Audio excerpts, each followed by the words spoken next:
मुजरिम कितना भी शातिर क्यों ना हो, एक ना एक दिन कोई ऐसी गलती जरूर करता है जिससे उसका भांडा फूट जाता है। लेकिन क्या करे, शोहरत की चाह गलती करने के लिए मजबूर कर ही देती है। एक ऐसा ही मामला इन दिनों काफी सुर्खियों में है। पूजा खेडकर, ये नाम तो आपने सुना ही होगा। ये वही आईएएस ट्रेनी है जिन्होंने यूपीएससी की साख को तार तार कर दिया। सरकारी लाल बत्ती वाली गाड़ी का शौक इस कदर चढ़ा कि यूपीएससी को ही धोखा दे दी। मामले का खुलासा हुआ तो आयोग के होश उड़ गए। अब उन्हें बर्खास्त करने की तैयारी हुई। दरअसल यूपीएससी की जांच में पता चला है कि आईएएस मैडम साहिबा पूजा खेडकर ने अपना और अपने माता पिता का नाम, अपनी तस्वीर और हस्ताक्षर, ईमेल आईडी, मोबाइल नंबर और पता बदलकर यूपीएससी परीक्षा में धोखाधड़ी करके गलत तरीके से लाभ उठाया। पता चला और उसके बाद यूपीएससी उनके ऊपर अब आपराधिक मुकदमा चलाने जा रही है। एफआईआर दर्ज कराने की तैयारी की जा रही है। इसके साथ ही सिविल सेवा परीक्षा 2022 के नियमों के मुताबिक उनकी उम्मीदवारी रद्द करते हुए भविष्य की परीक्षाओं में प्रतिबंध लगाने के लिए कारण बताओ नोटिस जारी किया गया है।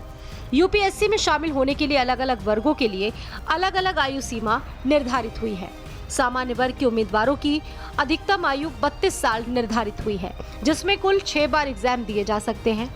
वहीं ओबीसी कैटेगरी के उम्मीदवार 35 साल की उम्र तक 9 बार परीक्षा दे सकता है। SC/ST के अभ्यर्थियों के लिए 37 साल तक की उम्र परीक्षा देने की छूट है, जबकि पूजा खेडकर ने तय सीमा से ज्यादा बार परीक्षा दी। इसके लिए उन्होंने गलत नाम, पहचान का सहारा लिया, यहाँ तक कि अपने माता पिता का नाम तक बदल दिया। यहाँ तक तो ठीक था, लेकिन पूजा और भी आगे निकल गई। पूजा सिंह ने 2022 यूपीएससी परीक्षा क्लियर की। उनका ऑल इंडिया रैंक 841 था। वो परीक्षा में ओबीपीसी नॉन क्रीमी लेयर के कोटे से बैठी थी। इसके साथ ही वो दिव्यांग कोटे से आई थी, जिसके चलते 841 रैंक के चलते उन्हें आईएएस कैटेगरी में रखा गया।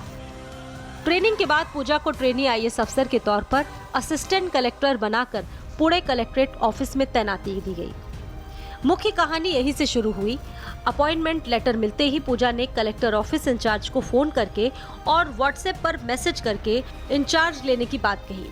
सभी जरूरी व्यवस्थाएं, नीली बत्ती लगी सरकारी गाड़ी, बंगला, सुरक्षा व्यवस्था और अन्य इंतजाम करने की बात कही, लेकिन ऐसा हुआ कुछ नहीं और मैडम आग बबूला हो गए। उस समय कलेक्टर सुहास दिवासे ऑफिस में मौजूद नहीं थे। मैडम ने कलेक्टर के कमरे पर ही कब्जा कर लिया। उनका नेम प्लेट हटाकर अपना नेम प्लेट लगा दिया।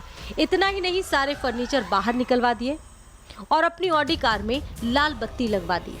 कार के पीछे महाराष्ट्र सरकार लिखवा रखा था। सब ठीक चल रहा था।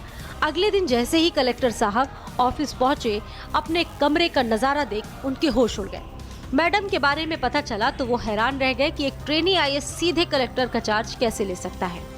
शिकायत चीफ सेक्रेटरी तक पहुंची। जांच में शिकायत की पुष्टि हुई। इसके बाद मैडम को पुणे से वाशिम ट्रांसफर करवाया गया। मामला अभी भी दबा हुआ था। अब पूरा मामला अखबारों में छप चुका था। इस पर मैडम की मम्मी को गुस्सा आया।